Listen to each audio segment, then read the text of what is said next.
बरकाश मोर नाव रे,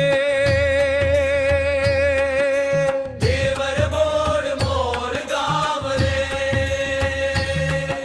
बिलाईगढ़ जिला के माटी मन धान लुगावत हावन रे।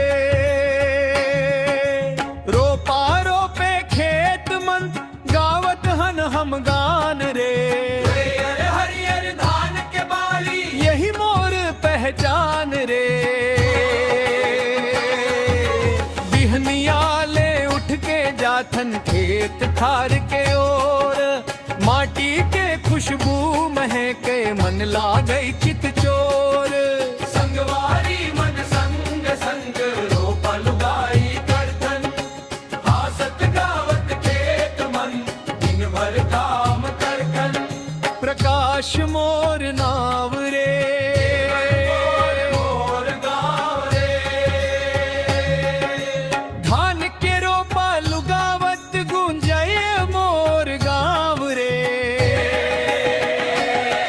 बिलाईगढ़ जिला के माटी मन धान लुगावत हावन रे। हरियर हरियर धान के बाली यही मोर पहचान रे।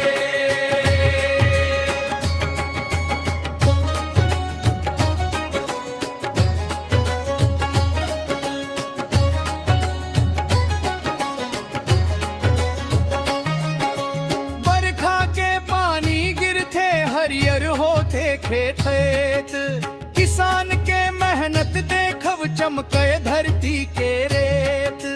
बिलाईगढ़ के माटी मन सोना जैसन धान, छत्तीसगढ़ महतारी के राखन हम सम्मान।